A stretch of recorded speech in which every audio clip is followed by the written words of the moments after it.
Bonsoir à vous Aurélie. Bonsoir. Alors c'est vrai qu'à l'approche de la rentrée, de nombreux étudiants vont reprendre le chemin des cours. Ils ont dû s'inscrire via Parcoursup. Alors est-ce que les bacheliers 2022 de la Principauté ont globalement vu leurs vœux exaucés, Aurélie? S'ils ne sont pas tous concernés par la procédure Parcoursup, puisqu'il y a quand même certaines formations, notamment pour les études à l'étranger, où les élèves sont dispensés de cette procédure et où les admissions se font un petit peu à part. Sur les 400 élèves, en tout cas, qui ont participé aux candidatures Parcoursup, on note que près de 98% ont reçu au moins une proposition d'admission parmi les vœux formulés. Donc ça témoigne quand même d'un accompagnement très personnalisé qu'ils ont dans les établissements avec leurs conseillers d'orientation, mais également la qualité de leur dossier scolaire qui leur permet d'accéder à des formations vraiment de qualité.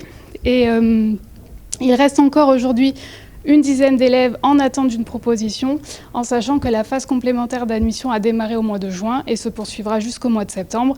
L'objectif étant dans tous les cas que 100% de nos jeunes aient une formation à la rentrée. Alors Aurélie, vous parliez justement de l'étranger. Alors où vont partir ces futurs étudiants d'école supérieure? Plutôt à Nice, à Paris ou à l'étranger? La première chose à dire, c'est déjà que le contexte sanitaire qui s'améliore malgré tout a une influence sur le choix de là où vont se dérouler les études, puisque ces dernières années, on avait constaté que les élèves étaient beaucoup plus réticents à partir à l'étranger. Et tout au long de l'année, dans le cadre des entretiens professionnels qu'ils ont menés avec les conseillers d'orientation, ils ont plus souvent manifesté ce souhait de partir donc au Canada, aux États-Unis, au Royaume-Uni. Donc ça montre qu'ils sont de nouveau quand même prêts à partir.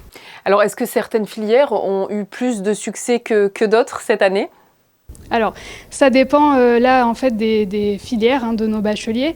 On va dire que ceux des filières générales s'orientent plutôt vers des études longues, donc plutôt des parcours universitaires, des classes préparatoires ou de grandes écoles.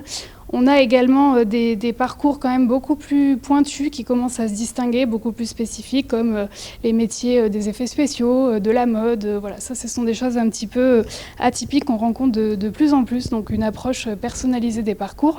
Au niveau des bacheliers des filières pro, on est plutôt sur des études courtes, donc plutôt des BTS sur 2 ans, dans des domaines tels que le tourisme, l'hôtellerie, voilà. Si je comprends bien, ces dernières années, notamment ces années un petit peu marquées par la crise sanitaire, on voit un petit peu un changement de comportement dans le choix des élèves malgré tout. Il y a un autre critère aussi qui peut rentrer en compte, c'est l'aspect financier des études, parce que forcément, partir à l'étranger, ça a un coût. Donc aujourd'hui, on a aussi la chance d'avoir des bourses d'études qui permettent à ces jeunes d'affiner un petit peu leur projet post-bac. Mais voilà, ça fait partie effectivement des critères dans le choix des études supérieures. Justement, plusieurs monégasques ou résidents ont pu faire une demande de bourse. Combien sont-ils? Comment ça s'est passé? J'en profite d'en parler, une grande nouveauté cette année, qui est l'ouverture d'un nouveau téléservice pour les demandes de bourse, donc qui peuvent désormais s'effectuer en ligne. Donc vous parliez des monégasques et des résidents, mais les dépendants d'un agent de l'État ou de la commune peuvent également être concernés. Donc j'invite dans tous les cas les étudiants à consulter le site du gouvernement princier. Ils retrouveront beaucoup d'informations pour vérifier notamment s'ils sont éligibles à une bourse d'études, et également utiliser le module de simulation en ligne qui leur permet de pouvoir un petit peu voir, d'estimer le montant de la bourse qui pourrait leur être attribuée dans le cadre de leurs études. Merci beaucoup à vous Aurélie de nous avoir permis de connaître les orientations de nos bacheliers 2022 et on leur souhaite évidemment beaucoup de réussite dans la poursuite de leurs études. Tout à fait, merci à vous.